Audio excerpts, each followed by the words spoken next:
Oh, we are 2 days away from the Combine. Woo. My goodness. SNL Live from Spanky's, the Combine send-off. Landry Locker, Cody Stutes with you. I have a hypothetical that's going to set some things off. Going to get the wheels turning the a little magic bit? time machine. What if the Texans had done this last year? I think it would have been the ultimate vibe move. I think it might have sent a spark. Interesting. I think jersey sales probably would have been higher than they've been at NRG in the last 10 years. Okay. You are one of the best at assessing and discerning maybe what the vibe is over there. So if you think this would have been a vibes up move, I'm interested to hear it. Move, yes. I'm interested to hear it. We'll get to it in a sec. Landry Locker, Cody Stutes with you. Free agency is right around the corner. And the NFL Combine is next week. D'Amico Ryans will not be there. Nick Caserio will be. We'll talk to him on Tuesday. But you brought this up before, and let's start with some bargain shopping. Where can the Texans find a bargain player in free agency? So they were primarily bargain shoppers last year. Cam Robinson was their only contract that was double-digit $1 million. That was a one-year deal for up to 14, I think, was his ultimate contract. But everybody else made less than $10 million, and most of them were one-year deals. Now, 2 years ago, they spent a bunch of money. Danico Autry, Azeez Al-Shire, Daniil Hunter in free agency. So I was thinking, I don't want them to bargain shop, but I was thinking about a couple of positions where, hey, maybe you need to find a bargain. Maybe you just go find a name or two that D'Amico Ryans can sprinkle some of his D'Amico Ryans dust on and turn him into a better player, or maybe just help you out a little bit on the offense. And I think the first position I think about is linebacker. Go find a bargain linebacker to replace EJ Speed. I don't need another EJ Speed year. Go find me the next EJ Speed. He was about $4.5 million. You can go find another bargain linebacker for about that. Just somebody that's ready to step in if To'o needs to miss a week or Azeez Al-Shire needs to miss a week.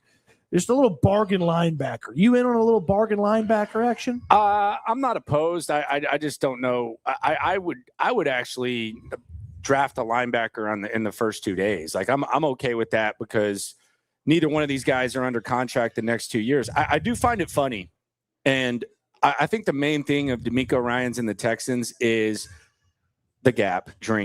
The gap of between the defense and the offense. I do find it funny how you go back 2 off seasons, and you're correct, and you say, well, they really spent a lot of money and they were extremely aggressive, and it's like, oh yeah, they focus on defense. True. Yeah. True. Oh, on the defense, yeah, they're spending a lot of money on the defense. There you go. Okay, but then when we get to the offense, it's like, yeah, they bargain shopped. They did a lot of bargain shopping on the offensive line last year. I do think, like, as far as bargains. And this, I don't know if this is a contradiction or not, but I do think that you can find a cheap free agent tight end that's better than anything you have 2 down, and you can still invest in the draft and whatever. That was my next position. That's my thing. I was talking to James. James, he's a hot take guy. He's the draft fanatic. Yeah, he's a draft fanatic. And he was giving me a hard time about my penny stock with Tegan Quinteriano. And I could not quit Tegan Quinteriano. Those were the days. But, and he actually agreed with this. He's better than Cade Stover. He might be. He might be. So the Tegan Quinteriano fascination had as much to do with he's better than Cade Stover. Yeah. So I just think the tight end position, it needs to be something that they bargain shop. They shop everywhere. They go to Nordstrom and TJ Maxx for the tight ends. Oh no, I see. Here's the thing with the tight ends. I want a new style. If we're using the clothes, I want the latest and greatest styles, and then I want something kind of like maybe vintage, a little worn. Okay, maybe you're getting it at a resale shop, so a little veteran. So give me a little bit of both of that for sure. I think right off the bat. But do you agree Quinteriano is better than Cade Stover? He probably was. He was. He probably was. Just a couple of names, just real quick, that could be a little bit of a bargain there. I think Tyler Higbee played a lot of football, overlapped with Nick Caley in L.A., so there's a little bit of familiarity there. That's a name that I would just kind of. Do you not think he's too much Schultzy? Yeah. I mean, you can have two. I think if you had two Dalton Schultzes, you're fine. But like, are they going to try to do this complement tight end thing? Well, good question. Okay, you want somebody who does something different than Dalton Schultz? How about Adam Troutman, Sean Payton's #1 blocking tight end from the Broncos last year? You want somebody that can actually go out there and block? Troutman can do that. Go get Adam Troutman. The Higbee would be cool. I like his game. But you need multiple tight ends. It's not just not just a one person thing. Turtle G78 on the chat says had Spankies for the first time Wednesday. Wish I could be here today. Thanks for coming in, Turtle. Thanks for coming in. We got a lot of folks out at Spankies so far. Everybody having fun at Spankies? Yeah, all right. There you go. Sir Wags 254 says greetings from DC, gents. Oh my gosh, he's in DC. Safe travels. Get those hidden talents for us. Who is the one player you're eager to talk to? Ooh. We've talked a lot about Lee Hunter, a defensive tackle, and he was obviously a star in Mobile at the Senior Bowl. But I want to talk to Caden McDonald, the Ohio State defensive tackle. I feel like that's the type of guy that D'Amico Ryans he gets in the room. That is a D'Amico Ryans guy. He gets in the room and see that they have drafted guys that D'Amico Ryans falls in love with when he gets to meet these guys. Will Anderson, the story about him. I mean, it's easy to watch Will Anderson at Alabama and fall in love with the player, but they obviously love the guy off the field. And then the Jalen Smith story last year where they had him in for a visit and D'Amico said, well, it feels like you're already on the Houston Texans. So, he falls in love with guys, and I just wonder, is that weird? No, I don't think it's weird. And he gets, I think that's weird. Ultimately, he gets what he wants. Jalen Smith. Well, they like the football player, and then they like the guy. They melded it together. So it's interesting you bring up Jalen Smith because I'll just skip ahead to the hypothetical I have. All right, we're jumping right into the hypothetical. The high vibes hypothetical. And this is hindsight, and I actually kind of want to connect this to one of your favorite prospects and just wonder if it's kind of if there's kind of like a feel and kind of a connect here where we could be repeating the same mistake that we did last year. So we know that the Texans traded up to 97 and they drafted Jalen Smith, the cornerback out of USC. Yes. Okay. We really don't know what he is. They have the benefit of the doubt when it comes to DB. So it's not like you're completely dismissive of it. It's not like they drafted an offensive lineman and you automatically don't trust him. Right. What if at 97, instead of that, and this is hindsight, what if they would have drafted Cam Scatterbo instead of Jalen Smith at 97? And Cam Scatterbo went 105. And think about what he was and the manner in which he played. And I'm going to make this relevant. So we're going hindsight. But what if with Joe Mixon out, they drafted Scatterbo and he was what he was with the Giants? I can promise you he would be the #1 selling jersey. Yes. I can promise you that this team would have had a little bit more juice. I can promise you that they would have had a little bit more heart. And I can promise you that we would have been very pleased with his pick. Scatterbo was a favorite of mine by the time the draft rolled around last year. Now, so I think I'd probably have a jersey. And now here's the thing though, that I think this is why I think it's kind of relevant right now, because I was guilty last year of watching most of Scatterbo's games and saying, despite everything I saw in college, saying, man, I don't know if this guy's athletic enough. Maybe it's a race card, but I was like, I don't know if this guy's athletic enough to be an NFL running back. I don't know what's going on. And despite the fact everything that I saw him do, I kind of dismissed, and I was like, well, maybe if you can get him in the 4th, maybe if you can get him in the 5th and the 6th. In a redraft, he's going 2nd round. Yep. This year. Yep. Without the injury, he's going 2nd round. I wonder if this is what we're doing with Jacob Rodriguez too, because well, think about it. You're talking about a guy who was the face of one of the most exciting teams in college football in the Big 12. He went to the playoff. He was in like Heisman discussions. He performed at a high level, everything we saw. And then all of a sudden we get to the combine and we try to find reasons not to think that he's a good football player, much like we did with Scatterbo, because I was wrong. And I wonder if your boy out of Texas Tech, by the way, you were a little generous with that Heisman vote, but that's neither here nor there. I wonder if this is just kind of like a remix of Scatterbo. Man, so you're thinking, look, I don't believe Jacob Rodriguez is going to go to the combine and light up these workouts. Neither did Scatterbo, but he did. That vertical was pretty impressive. It was nice. I think Rodriguez will do a little bit better than people expect, but I watched a lot of Texas Tech, watched a lot of his career, and it's just like you turn on a game and you see him, and he makes impact plays. He has the play recognition, he has coverage ability. It's not like they're asking him to go out there and cover some, the Big 12 is still very offense forward. He's out there covering guys that are good receivers, good pass catchers. And a lot of it's just instincts and the ability to know what the offense is trying to do. I like Jacob Rodriguez. And again, I would very much put him on the potential D'Amico Ryans fall in love list. Really? Absolutely. I would think that the interview portion of that conversation is going to be pretty clean and pretty excellent for most of the teams. Waylon has a prediction. He says that, speaking of linebacker, they're 100% drafting Lawson. Is somebody pulling a joke on me? Is there like a D's? All right, I haven't got to Lawson. Is he going to the Tide? Is that where he's talking? Deontay Lawson from Alabama. Isn't he like the 35th or like he's top 50, isn't he? I think so. Let me see what Jeremiah, if he made it to the top 50 for Daniel Jeremiah. I do believe they're going to draft a linebacker. They might draft two. They might draft two in this draft. One on day 2 and one on day 3. That Fort Worth guy says Spanky's recommendation: tater kegs and a Hawaiian pizza. Stay away from alcohol and go next door if you want to get some brew afterwards. So no, stay away from the alcohol. Here, it's the best happy hour in town, my friend. Yeah, and they got coffee if you want coffee here. They'll brew you something up. They'll take care of you. Get you some delicious food.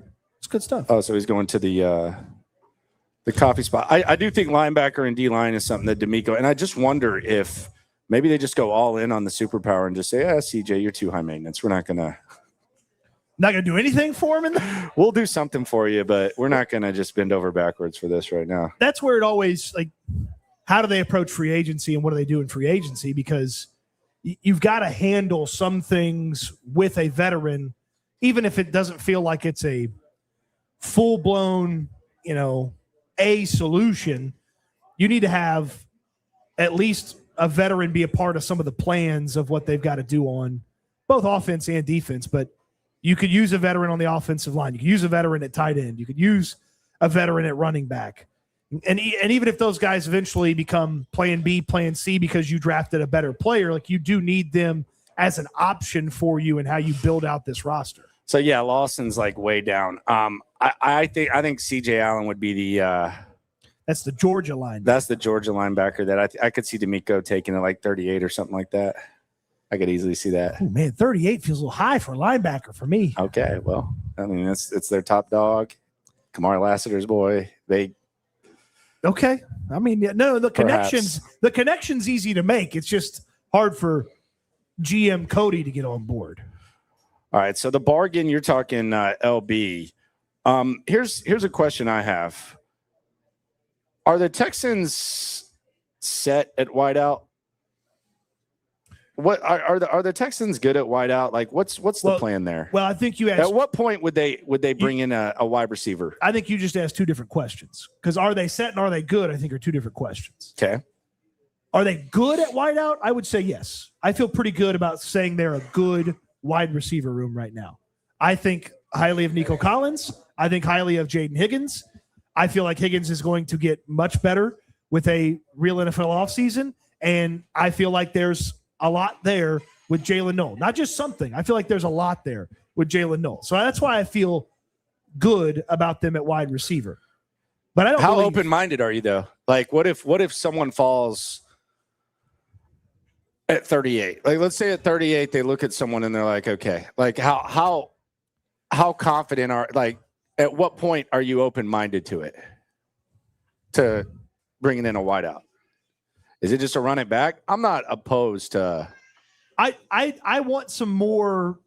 But I'm not using anything premium on it. I want some more people in that room But again, I'm not using my Like what top- kind of people? Like I want special teamers? I want the fastest person they can find that plays outside wide receiver. They do need speed. They do not have anybody that's a pure outside speed wide receiver. Higgins isn't that guy. Nico's not that guy. They don't play no true outside very much, even though he seemingly is the fastest player on the team. A true outside speed wide receiver would be something I think you're more likely to find an option. So we're for talking that. day 3? No, I think you're more likely to find that as a free agent than drafting a guy and feeling good about it. Okay. So remember, wide receiver. Remember, it's the you got to be a genius to pick it up at wide receiver offense. Remember, it's so complicated, God. and you have to be the smartest human ever to pick up the offense at wide receiver. So It's like taking a test. I don't want to rely too much on young players at wide receiver. So I'm leaning more towards a veteran. All right. Priority list, you asked me, like, what's my offseason priority list? It's offensive line, wide receiver, tight end. Wide receiver? No, offensive line, running back. There we me. go. Yeah. Okay. Wide receiver would be crazy. Offensive line, running back, tight end. I am shocked you did not put running back first. No, I'm just accepting that the offensive line is going to happen. But yeah, running back for sure. Running back is the top, but it's easier to do. I think 1 and 2 are 1 and 2 bullet point, and then there's a gap, and you can make a sound argument after 1 and 2. My number 3 actually is talent and a long-term solution at defensive tackle before the tight end room. Seems to be one of the more popular mock Yeah. Oh yeah. positions. Oh yeah. So I would like for them to add to that position. They only have 2 starters under contract, and they're both their contracts expire this upcoming year. That's if Mario Edwards makes it through free agency into the season. He's a cut candidate. You can save a few $1 million getting rid of him. Then you only have Tommy Togiai. It's worth noting, exactly a year ago, they had the very same situation. They had 2 defensive tackles whose contracts were expiring under contract. It was Tim Settle and Tommy Togiai. Then they added a bunch to the room. Didn't make it a priority, but they added to it. I'd like for it to be a little bit higher on the priority list. But 1 and 2, we agree on. I feel like everybody wants Sheldon Rankins back. You know what? It feels like it's a lot. I think this week I turn the corner and don't want him back. I want to try something new at defensive tackle. I want a couple of young guys. That's kind of crazy though, because I want someone who's fatter than Sheldon Rankins. I want a big fat guy in the middle. I feel like churning is something that they should feel confident doing. At defense, yes. Yeah, like they have. I will feel pretty good about their plan ultimately when it comes to fruition, just because they've got a nice track record over on defense. So, if you don't want to bring back, you want to try something else at defensive tackle and not bring back Sheldon Rankins, sure, I'm in. You want to go get, some other guy who is a rotational player, because that's another thing. It's not like you're signing a guy and he's got to go out there and play 500 snaps. You just got to go out there and get ready to do the hockey change with everybody. They rotate that defensive line. I thought the most surprising thing was when they brought back Mario Edwards. That was a little curious. Like, wasn't that like an obvious churn? Yes. I wonder if they got worried about not being able to get someone like Rankins, because remember, they were rumored to be in on Eric Armstead, who ultimately decided on Jacksonville. So I wonder if they were worried about not having a veteran presence, and they kind of panic extended Mario. All right, I feel like I can say you going Mario or Mario? Mario. That was his dad's name. Yeah, his dad's Mario Edwards. I feel like they call him Mario sometimes. He's Mario Edwards. Okay. His dad played at Florida State. It's good. Super Mario. Trash talker. Okay. I feel like I can say this now because I feel like he's not gonna like power bomb me. Okay. Although he might be back. You know who gets kind of a free pass for like being a pretty bad signing? Are you going to say Danico Autry? Yes. Okay. like really, like honestly, like we talk about all these bad moves, and I don't know if it's because we kind of felt sorry for him because it looked like he was like basically dying every time he was walking, and then he would go on the field. He blocked a field goal and he did a couple good things, but like it was a luxury signing for 8 figures, and I was surprised he was actually back last year. And it's like, oh, is he going to play? Oh, he blocked a field goal. Greatest thing ever. It's like, that's a, what was it, 7, 8 $10 million player. It was 2 years, $20 million. Yes. Because remember, He was not. So- that was a bad signing. remember when he got signed, initially the Nick report said, was he's a badass. He says you don't want to fight in a dark alley. initially the report for Autry was it was $10 million, and it was like they got him for $5 million over each year for two, and then you realized it was $10 million each year. It was a $20 million signing. You're like, oh, okay, that's a little bit more expensive. Like if you're giving someone 2 years, $20 million at a position of luxury, it should be something that's like impactful. Not the Danico Autry signing does not get enough credit for how terrible it ended up. And by the way, he was in his mid-30s. Correct. He was coming off his age 33 season. Now he had 11 and a half sacks that season. Okay. And we actually did this on the show the other day. Most linemen do not get double-digit sacks after their age 33 season. Yes. And then he proceeded to get 6.5 sacks in 2 seasons for the Texans. Yeah, he blocked a field goal. And got suspended. Yes. And was hurt sometimes. Yes. Yeah. Like, what was the point of that? Honestly, what was the point of that? What was the vision? It ended up being a big miss. But they make up for it because they bargain shop. They go get Derek Barnett and they go get like Tommy Togiai. But like less than $8 million on Barnett for the past 2 seasons, and he was totally fine. But the Danico Autry made no sense. I got to figure out who the Danico Autry is this year that Caserio gets trapped by. Dude, they talked about him like they were just getting like the Giants with Justin Tuck and like all those, like they were rotating. They were rotating bodies. Yeah, they're rotating bodies or something. And it was nothing. That was another thing too. Is remember when he fell? Even when he, what do you mean? In the locker room? Yeah. Oh, we had to go check to see if he was alive. Yeah. Yeah. He just like sprawled out after a practice on the floor, and like nobody paid any attention to him. I kind of like peeked around the trash can just to like see if he was okay, because he just like. It was like, I'm a big guy. When I fall down, it's funny. It was one of those big guy fall down, kind of laughed. And I was like, somebody should check on him. And then he was alive. He was good. He did one of those, open one eye to kind of see who was looking at him. I was just like, oh, okay. All right. They do some weird stuff. They also didn't rotate him that much. He played like primarily like a little like weird third down rush package. Like it's not like he was in a true rotation, because Barnett and Dylan Horton were no, because initially you thought he was going to be inside. See, I never bought into that.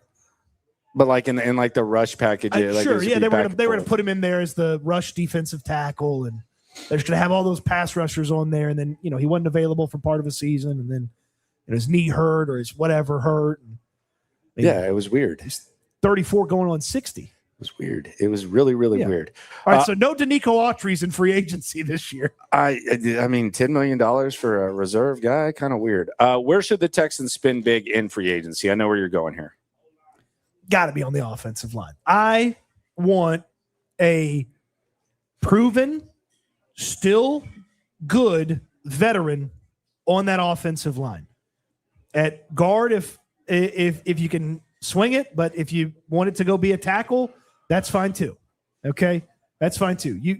They cannot go into this season with Ariante Ersry in his second year playing, Jake Andrews in his second year playing, 2 rookies, and Titus Howard. That's not a recipe for success in 2026. That might end up being a recipe for success in 27 and 28 and down the road, but in 2026, that's not a recipe for success. Yeah, I agree. Like they've got to spend there, and it kind of shapes up the whole. I don't even know where else they would spend in free agency, quite frankly. Like I don't even know where the heavy money would go. Like there's nothing on defense that you look at. It's Linderbaum. Like if you're just talking like big, it's running back, it's Linderbaum, and it's other offensive linemen like the tier below Linderbaum. What about a big investment at tight end? I say big. Like who? I'm not in favor. Is Higbee what you're saying? No. Like Njoku? Njoku. Yeah, what about Njoku? Do they like him? If you had him on a 2-year deal and he was Dalton next year, he helps Dalton, he helps out. You give him a couple pass catchers at the tight end spot. Like he's not going to be cheap, but he's not going to be I mean, Kyle Pitts might make $16 million a year. You don't want to do that. But, Njoku for $9 million a year for a couple of years. I just don't know whether they like him or not.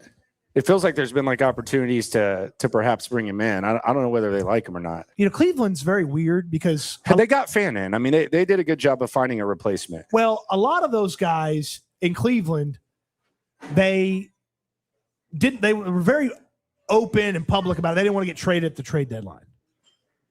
Joe Bitonio, Njoku said is the same. And then the next thing you know, here in the offseason, they got a bunch of these free agents like, I'm not going back to the Browns. And Njoku was one of them. He's like, I'm not going back. Time to go somewhere else. So it's like, plenty of stuff changed there. So he probably wants to get a nice little amount of money in free agency, but the right deal. I'd make it a little investment in Njoku or Cade Otton, the tight end from Tampa. He'd be better than having just Schultz and Stover and Brevin Jordan. No, anything's like 2 down is unacceptable with what they have at tight end. So, yeah, I think it's offense. I don't even see any opportunity on defense. So it's definitely all offense if they're going to spend big. I mean, if we're sitting here at the end of the second week of March and they've spent, let's call it over $100 million on free agents for the offensive line, like, cool, that's what we've been asking for. Like, sign me up for that. And that opens a lot of flexibility on the draft, for sure. Yeah, if you don't get, because here's another thing to think about. A lot of the teams around you probably thinking offensive line too. So, and everybody's always thinking O-line, except for apparently the Texans. But,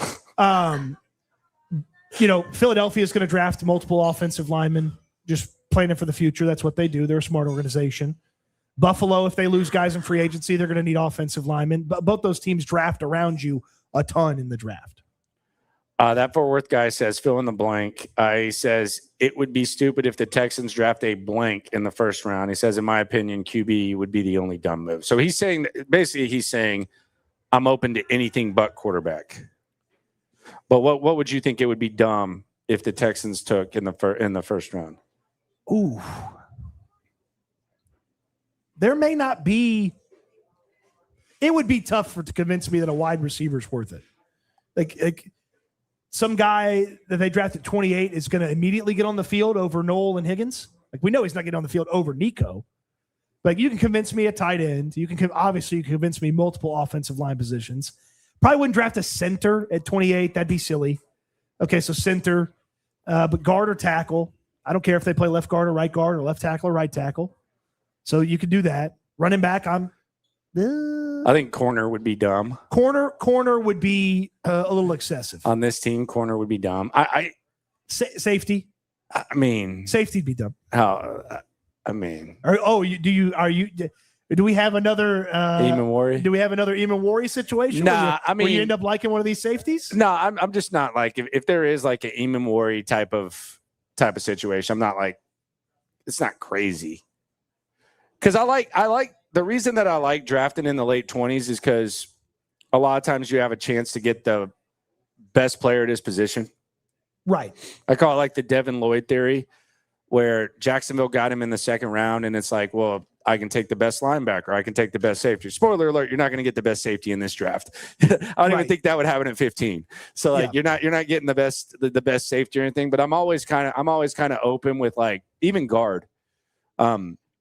If you can get the best player at their position there, I think the ideal is obviously Sadiq, but Kenyon Sadiq, the tight end from Oregon. Yeah, I don't know what they're going to think of him. There's also a lot of tight ends, so maybe that plays into their favor, but that would be the ultimate best player at his position at a position of need. Now, you and I both like Sadiq, but we would both put Sadiq behind the 2 first-round tight ends last year.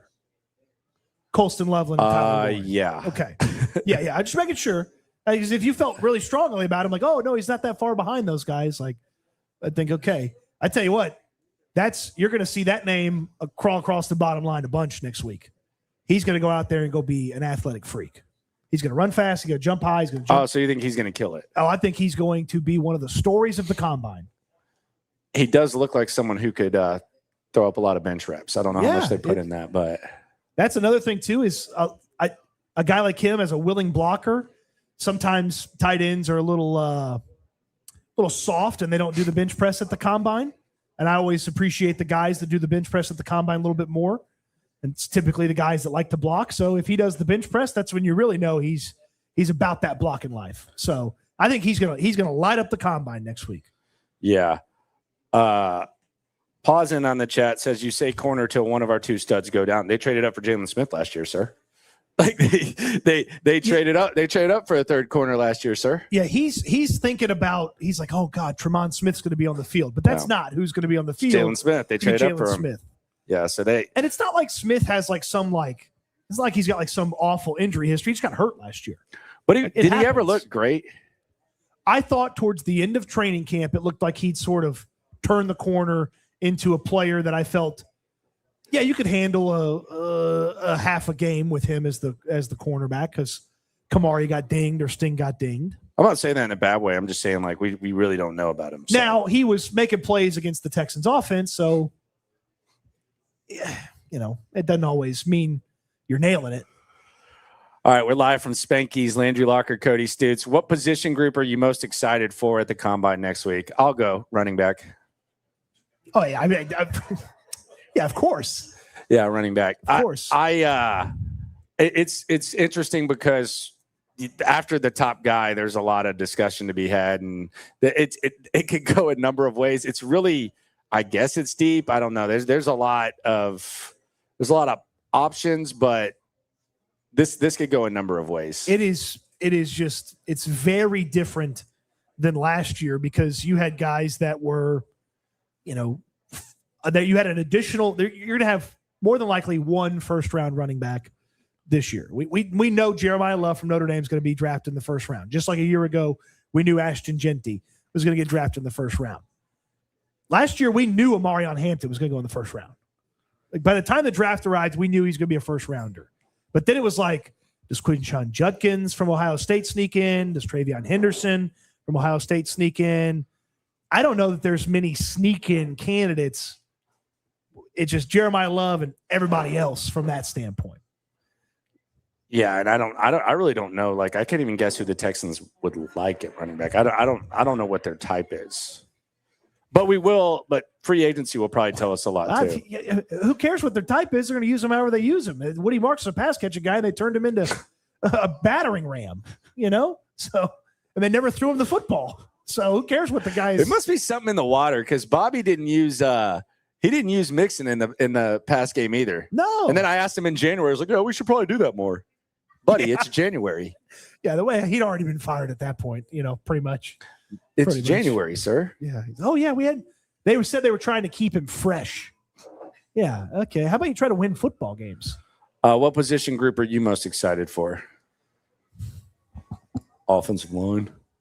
Guard. No, because I mean, what am I? Guard. What am I gonna? I mean, it's not like these guys are gonna. Okay, cool. They go bench press a bunch. Okay, sure.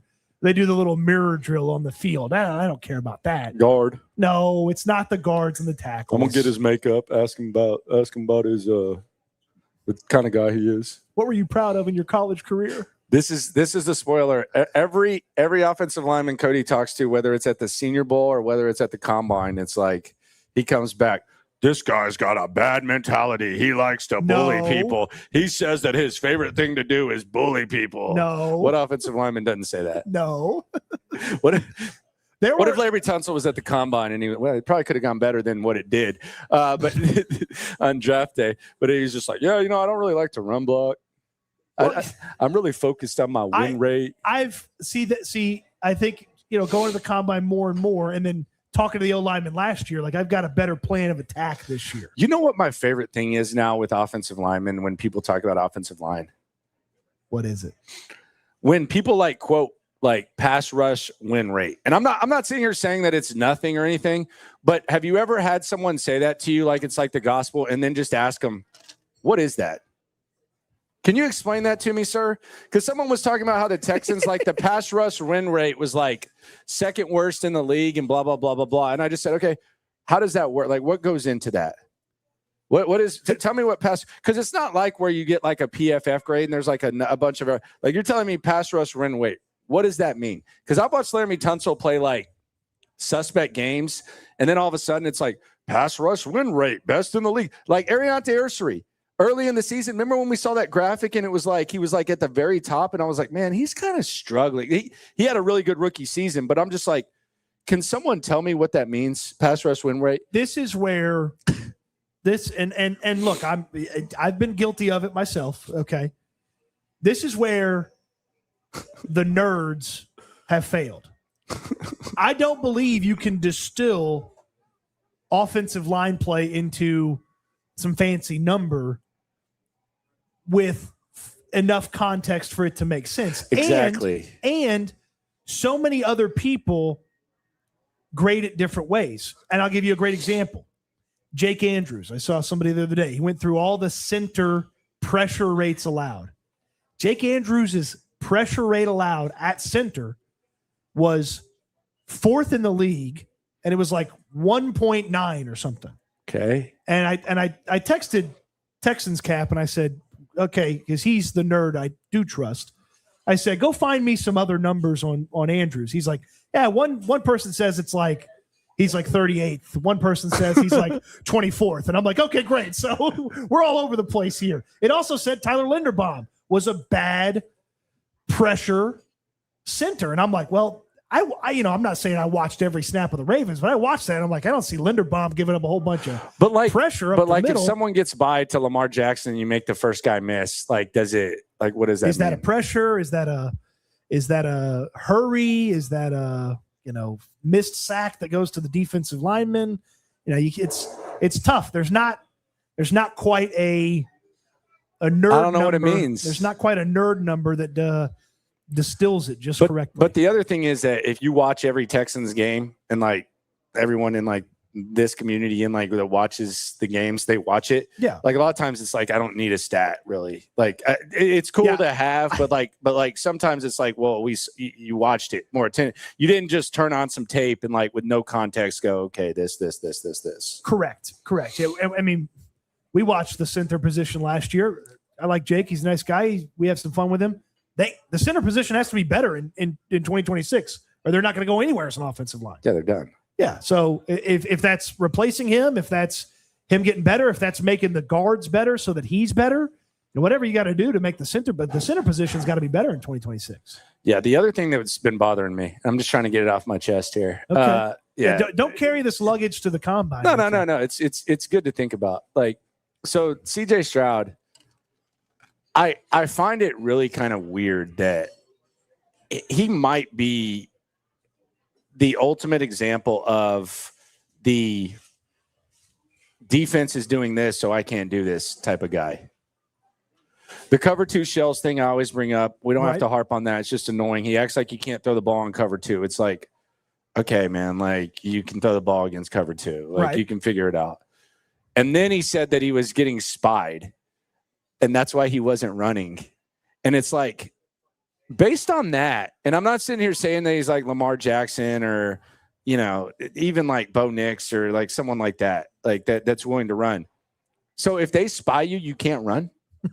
Like it's that easy, huh?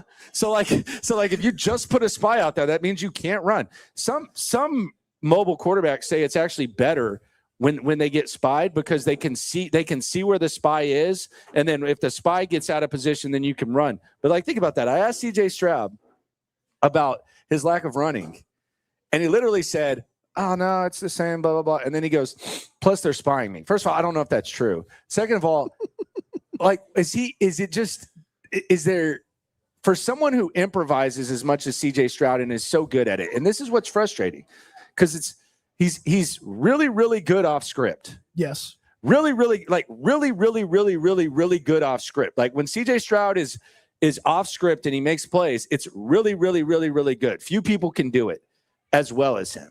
Now, I know our most recent memory wasn't great, but just let's think about the good times here. Okay. So he's really, really good at that. Yet he goes up there and he says, and I believe him when he says it, I just couldn't take any shots because they had cover 2 defense, and I couldn't run because the spy was there. Shouldn't that, like with someone that's good off script, shouldn't that be like almost a good thing to where you can kind of read how they're playing you? I would think so. So the question I'm getting at is, which do you think is more important? The Texans doing right by CJ or CJ doing right by himself? Like, in other words, is there like, which is more important? Is it more important for the Texans to make CJ's surroundings better? I think the surroundings weren't awesome, but I also think they were good enough to do much better than they did. Okay. Even in the regular season, even better. I think they were. I think he could have been better. And then you have this mental side of things with what I previously mentioned, everything else. Like, which is more important? Like, which is more urgent? Which do you have more faith in? I have more faith that they're gonna put enough around him to find out about him. Okay. And that 2026, you, me, everybody here sitting at Spanky's, everybody watching on YouTube, and the Texans organization are gonna know Stroud's our guy. Stroud's not our guy. Like, I feel confident that we will have had enough information at the conclusion of this upcoming season to say that confidently. But there's clearly something mental. Yeah, you don't throw 4 interceptions in the first half without there's something being loose between the ears. Yeah, like so, but there's and it's also like, it's not even disrespectful. Like, I don't know like how I could deal with what CJ Stroud deals with online right now. Well, I mean, my gosh, I got a hunch how you might have responded to some of them. No, I probably would ignore. I probably would have gone KD burner account, but like it's just I don't know how he's dealing with that, and then you factor in what we saw the last game. Like, I don't know. I didn't want to turn this into like a CJ thing, but it's crazy the way that we're talking about putting more around him. But if he doesn't help himself, then does it matter? Or are you just in a situation where it's like, oh, you got Jimmy Garoppolo here? Oh, I don't want Jimmy here. No, I'm just saying. No. I'm not saying like literally Jimmy Garoppolo. I'm just saying everything has to be perfect, and then you have to play great defense and figure it out. If he can't maximize anything, then you're just trying to avoid screwing it up. I was talking to someone on the way here. Okay. The Alpha. Oh, he called you? Yeah, and we were talking about Tank Dell. Hey, bro. We were talking about Tank Dell. You going to Spanky's? And he didn't say this. Yeah, I'm going to the combine, man. I hear the tater kegs are pretty good. Yeah, well, we should get some good stuff from Nick, bro. I've got to go to Smith & Walensky's in Indianapolis. But anyway, agent friend, go ahead. Sorry. He wasn't saying this bad, but I was talking to him about Tank Dell and all this. And I guess he went to a charity event, Tank Dell, blah, blah. But he was like, yeah, I wonder, like, he's like, I heard you talking about his, like, where he is on the depth chart and all this. We won't get into that. But he's like, yeah, I just wonder if keeping him around is, like, important for CJ's mental state. And I'm like, what? Like, that's where we're at right now, where it's like, okay, a guy coming off how many ever injuries, like, if he's not good enough, you just keep him around no matter what? Like, what? Where are we going? Like, is this Aaron Rodgers with Alan Lazard? Like, do we got to hire, like, what's that guy, Nathaniel Hackett? Like, do we got to go? Yeah. Aaron Rodgers had to have all his friends wherever he went. You already got Gerard Johnson here. He's coached like 4 years or whatever. Like, it was like an assistant QB coach. He's like, what? Like, is that? And Aaron's not talking trash at all. He's actually like, it makes sense what he's saying. But my thing is, do you really need to be that gentle? Like, at some point you got to figure it out. I feel like that's silly because Tank Dell's around in case Tank Dell is good at football again.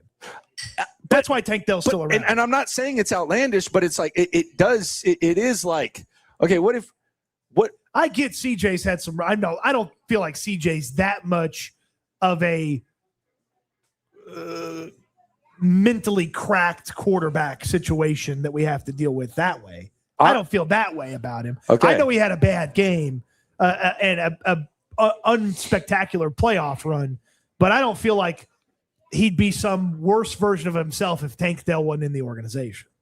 Okay. I don't know. I mean, I hope that you're right. I'm skeptical of CJ, but I'm not that skeptical of him. I hope you're right. We'll get to the ultimate chess move in a sec. Rich Boy Jay says Laramie Tunsil turned into Landry Tunsil on draft day. That's pretty harsh, but Laramie Locker was, I think, what you were looking for. Laramie Locker. He's talking about the gas mask. Yeah. I have hit it out of the gas mask, man. The biggest problem with the gas mask is that it like attaches to your chin so heavy because it's trying to keep in. So it's not necessarily the initial. It's you got to get it off. Still one of the most unique and crazy moments. You got to get it out, dude. It's like draft history. That video of him in the marijuana mask leaks draft night and he falls. And, you know, the ripple. He's recovered nicely, though. The ripple effects ended up with him on the Houston Texans. The craziest thing about it is he's hitting it, and there's like a Confederate flag above his head. That's the most underrated part of that. Well, he went to Ole Miss. Yeah, but still, he's just sitting there like. You think it was his apartment? I mean, I don't know. I just don't feel like that's a good vibe, man. Like, if you're going to hit the gas mask, there's got to be like some good vibe on it. Sir Wag says, my opinion is CJ struggles to identify coverages. Oh, S2 guy. Well, yeah, the information processing speed. Yeah. We have Ruben here at 713 Sports. He says you owe him a beer. Okay. Well, I'll get him a beer after order a beer. Put it on Kobe. Yeah. Put it on Cody's tab. Yeah. He says that every time he gets in the chat, though. So I feel like there's a chance I've paid that beer off like 10 times. It happens. I think he's found like an infinite beer glitch here. What is the ultimate chess move with the first round pick? Now this is your territory because you're the chess drink. Yeah, you're the chess, not checkers guy.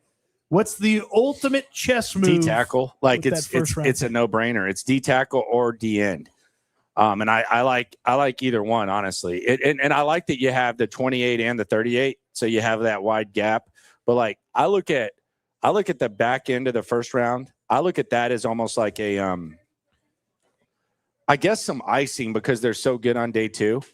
But I think it's edge and I think it's DT. And quite frankly, I think you probably have to capitalize there if the opportunity presents itself. I am seeing more and more mock drafts from the draft community that includes defensive linemen in the first selection for the Houston Texans. I saw the other day a defensive end, which was a first. I believe that was Bucky Brooks that had that on NFL.com. Now, Bucky's mock drafts get a little weird sometimes. I do not read those. I just, I peruse. You'd have to really convince me at defensive end at 28. It doesn't feel like you'd have to twist my arm for defensive tackle at 28. I feel pretty good about some of these defensive tackles, and I'm with you. That does feel like, hey, let's really round out this defense and round out this defensive line just a little bit more, and then use some of those other selections to continue to help the offense. What if Messidor's there? That's the Miami pass rusher, Akeem Messidor? Yeah. He's older. I would take him, though. He's older. I would take him. 25, be 25 years old this year. I would take him. He's pretty damn good, man. I think he's going to be gone, but if he's there, you'd have to have a conversation about it. He was really good for the Hurricanes. Really good. And what about Miller out of Georgia? The defensive tackle from Georgia? Yes. Yeah. He feels a little bit more run stoppy than total upside of some of these other guys, but you could do a lot worse. I mean, I think a lot of those defensive tackles are going to end up clumped together. So Miller from Georgia, Hunter from Texas Tech, they're going to get those guys kind of clumped together. How do they feel about guys that have been to multiple colleges? How many guys have they drafted? Let's try to think about this just off the dome. How many guys have they drafted that have been to multiple colleges? I know Woody Marks is one. So Higgins is one. Yeah, Higgins started small. Higgins started small, and then went there because he kind of got in the game a little bit late. Yeah, Mertz is a multi-school guy. That's true. I mean, remember when he was going to Wisconsin, it was like this giant deal, and then he was awful. But how do they feel about 3? Because Lee Hunter's 3. Yeah, but he got better each time. No, I know, but like, do they care?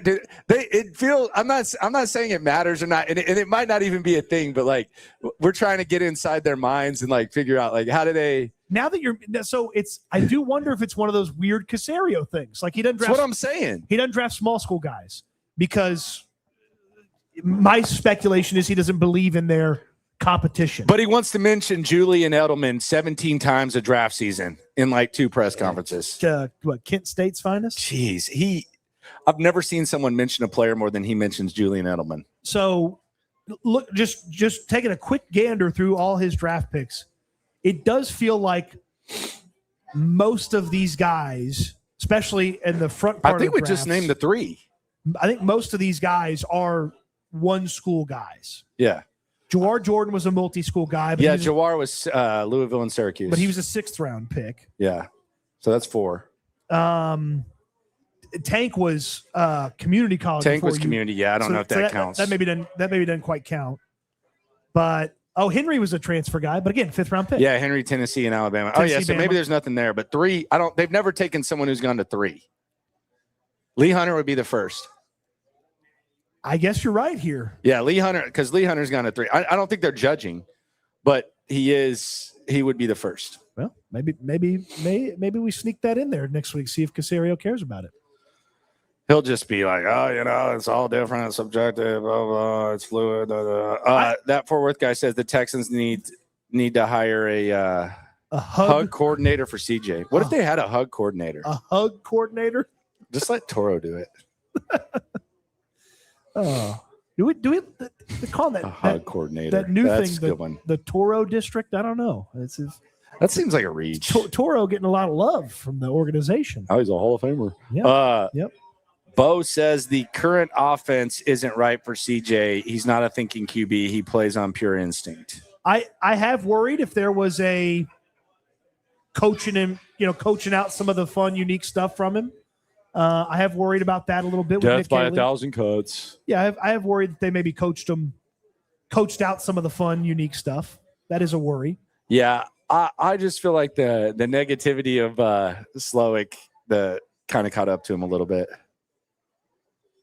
Yeah, but he was improvising much more when Bobby was calling plays than Nick Haley. No, that's what I'm saying. Like, I think CJ soured on Slowick too much and probably should have just hung in there. Okay. Is that fair? I mean, it's not unfair. I was ready to be done with Bobby, though, so. What would be your most surprising extension this offseason that you could see happening? Danielle Hunter. If they signed up, you got to move on from that. If they signed up for another very, very expensive year of Danielle Hunter, yeah, you got to move on. At some point, you got to start paying other bills. Yeah, but would that shock you? I would be very surprised based on the fact that they already did it once. Based on the fact they already did it once, it would stay roughly the same amount of money or maybe a little bit more. They're going to give Will Anderson a contract extension. My hunch is Azeez Al-Shire is going to get a contract extension. And yeah, he's getting it. And if Henry Toto got an extension? I don't think I'm signing up for a Henry extension. What if Dalton Schultz got an extension? I would not enjoy that. I don't see the Schultz thing. To me, though, you could do some goofy, funny money, just kind of lower his cap hit extension thing, and give him basically another fake year with the organization. They might have actually tricked Schultz into having like 2 contract years. Why not? The front end of the contract was rough, but now they kind of tricked him into having 2 contract years. Yeah, if he's here for 4 years and good for 3, that's a good signing. Over 2 deals. I mean, it hadn't been. The contract doesn't look as bad as it did at first. Well, it looked awful at the end of 2024. But it also has to do with the fact that they haven't done anything else at tight end. Correct. Like they don't have the Browns do with Harold Fannin. So right. All right, so D'Amico Ryans is on the competition committee. Yes, that came down this week. That's new for him. Now, here's my question. What rule changes could D'Amico make that would help the Texans the most? I have the number one answer. Field goals worth 5? No, come on. I have a real answer. Okay. Illegal contact or defensive holding are no longer automatic first downs. It's something that the competition committee discussed in the past 2 years. And if a defensive-minded coach like so you're D'Amico talking when it's Ryans, 3rd and 19 and the illegal contact is automatic first, yeah. Not pass interference. Pass interference stays obviously what it is. Spot foul, first down, automatically. But those ticky-tack 5-yard calls that all of a sudden carry a first down with them, if those went away, Imagine how tough Kamari Lassiter and Derek Stingley could play opposing teams, in addition to already how tough they play them. Like, they would be so handsy. The entire league would love that. Now, the offense people would hate it. A bunch of these wide receivers that can't get off the line of scrimmage would hate it. But, yeah, little grabs, only 5 yards. Let's run it back. Okay. Yeah. I think that would be and again, it's something that was on the competition committee within the past 2 years. And with they have a fairly decent defensive presence on that committee. Vrabel's on it. John Lynch is on it. Todd Bowles is on it. D'Amico's on it. Now, the offensive minds will probably cry if that happens. Sean Payton, Sean McVay, Kevin O'Connell, they'd be crying in the corner if that happened. So, so there's a good fight. You think D'Amico's like good in these meetings? Because I always judge him based on the difference in how he talked about Azeez Al-Shire versus when CJ got hit. I'm just like, is he really? Well, that's the thing. He's going to these meetings and trying to help the Houston Texans. He doesn't care about the greater good. Field goals worth 5. That's the rule change for me. Field goals worth 5 from now on. All of a sudden, Kaimi gets an extension. Got to keep him around. Field goals worth 5 now. Don't sleep on that. He may very well be here for a while. On the chat, Rich Boy again says Cody has lost too much draft credibility after his takes on T-Mac, Josh Simmons, and primarily Graham Mertz. Where's the accountability? I don't know what you're talking about because I nailed Josh Simmons. I nailed it. He did disappear for a month. He disappeared for a month. Nobody could explain where he was. The Chiefs were mum on it. And, what do you know? The Chiefs had an offensive line issue last year while he was gone. So I nailed the Josh Simmons thing. Tetairoa McMillan, I didn't think he liked football. I still don't know that he loves football, but he's very good at football. Yeah, you just played his comments. I didn't think it was bad. I can't get along with people who don't like football. People are going to be wrong about the draft sometimes. But yeah, the McMillan was just his comments. He said he didn't like football, didn't like watching film. Yeah, I don't like watch film. Had I a don't good like year watch though. Football. Yeah. And then Graham Mertz. Imagine how good McMillan would be if he watched film. You said Graham Mertz was the next Tom Brady. And No. I don't want to be this guy, but we're gonna call out all of Cody's misses, and we don't want to talk about Tate Ratledge being one of the best rookie guards in football. Where were you off on Graham Mertz? that he got drafted? He shouldn't have got drafted. He should have been. So how are you wrong about that? I wasn't wrong about that. People just tease me because I hate the Graham Mertz pick. Oh yeah. It should have been a tight end or a running back or a wide receiver or a corner or a safety or somebody that could actually help on the depth chart. Patrick Ding says he's listening to SNL 33,000 feet in the air. There you go. On the plane. Paid for the Wi-Fi. Wait, he's on the plane? Yeah. Oh. How else are you 33,000 feet in the air? Where's he going? I think he said in the chat he's going to Denmark. Oh, I thought he was going to Amsterdam. Denmark, Amsterdam. I thought he was going to Netherlands. Amsterdam. I don't know any of that. The geography there is very, very sketchy. You'd be 33,000 feet in the air in Amsterdam. So very sketchy. There you go. I don't know. He travels a lot. He travels a hell of a lot. All right. So what will Nick Caserio say about CJ Stroud on Tuesday? We're going to hear from Nick Caserio. What do you expect him to say? Is he going to call him John Elway again? I don't know. I don't think he's going to do the John Elway thing again. I would expect that he supports him and backs him and rebuffs any sort of conversation about moving on from CJ or trading him or listening to trades. So I would think that he'll do that and he'll support CJ and he'll talk about the body of work and not the atrocity that was the Patriots game. And I think he'll support CJ Stroud. Yeah, he will. And we should get some good stuff from Caserio. It should be fun. Not too bad. All right. Is there anything else that happened to you today? We're live at Spanky's, by the way. We'll be at the Combine next week. I think this is an important public service announcement for everybody. Okay? I think this is important. I thought you were dead, dude. Okay. So I answered a call from a no-caller ID number today. Not a good decision. And I already see people shaking their heads, but I think this is important. If it happened to me, it can happen to you, but don't let it happen to you. And there's a fellow on the other end. He says he's with the the county sheriff or sheriff's department, whatever. He gave me a badge number and all this kind of stuff. Okay, I'm not writing it down, but okay. He's like, hey, we got a warrant out for your arrest. And I was like, well, hold on now. Why?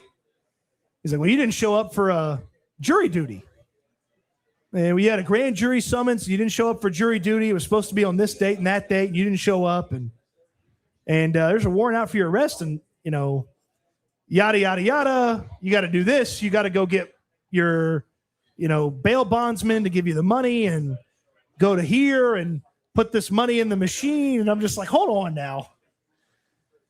What? And I'm just going through it with this guy. And I'm like, I'm not sure here. And I'm doing this in the parking lot. And I text Landry. I go, hey, come out here. And I go, hey, You said, come out here real quick. Need to talk to you ASAP. And you're over there like pacing. Yeah, I was pacing on the phone because this guy's telling me I'm going to jail. And then I'm thinking, well, I go to jail. I'm going to miss the combine. I can't do that.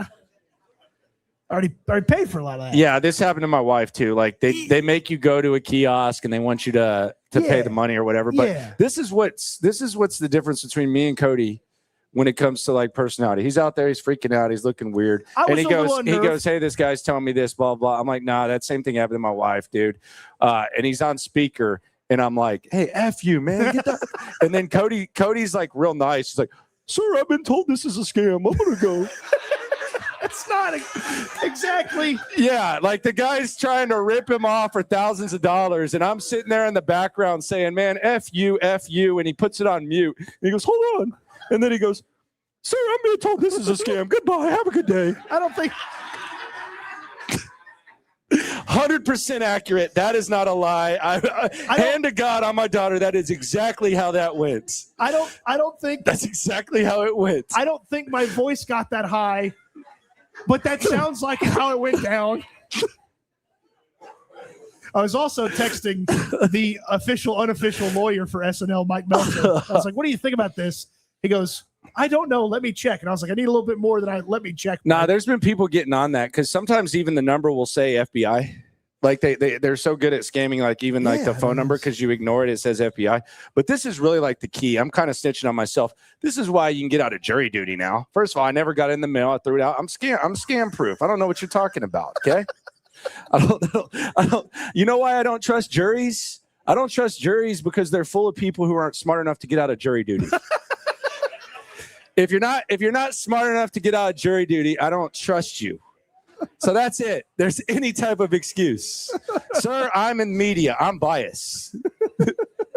I didn't know. It got lost in the mail. Oh, man. So I don't trust it. So, yeah. So if somebody claims that, you skipped jury duty and you got to go pay money, don't do it.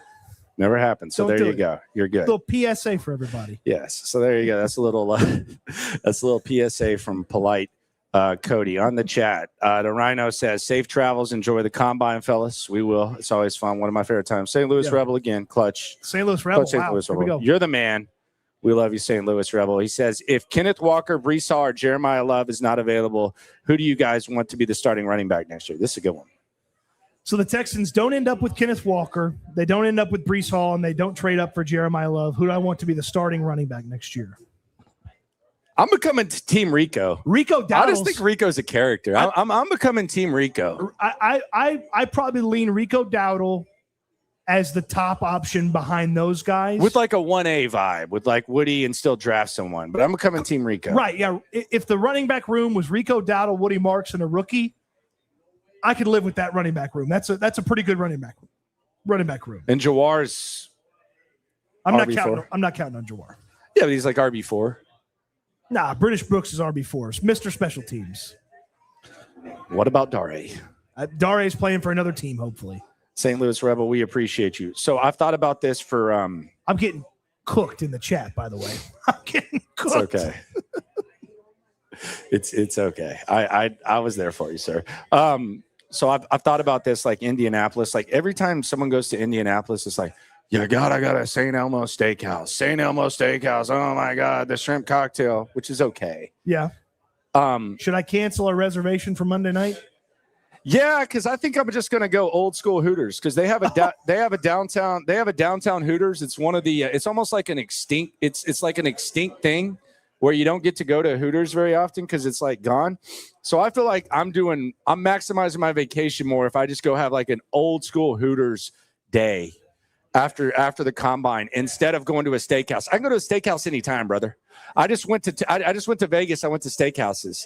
Houston has a lot of good steakhouses. Okay, so I'm gonna go to this steakhouse where Mark Sanchez got stabbed, and I'm gonna that's not as good as the Hooters experience. So I'm gonna go old school Hooters. You can cancel my reservation. I'm out. I'll tell Mr. Asman you're not joining us at the steakhouse. I got the curly fries and the Daytonas. and the drums going, brother. The Daytonas. Yes. Big size bruise. So there we go. Glad you're with us, Cody. All right. All right. Appreciate everyone for rolling through. We're going to give away some stuff. I thought it was suspicious that the county was moving that fast. I was like, they moved pretty fast on this. Nah, you're all right, dude. And I'm glad you called him sir. That was very polite of you. Be sure to subscribe. Be sure to like. Be sure to ride along, including next week at the Combine. Be sure to eat Spankies. It's happy hour right now, so we will enjoy that. And always remember, when it comes to this Texan stuff, we're all in it together. Eat good, sleep good, be good, don't get scammed, and we'll talk Texans again soon. Thanks for listening, everybody. Thanks for coming out to Spankies, everybody. Thank you, sir. Thank you, everybody.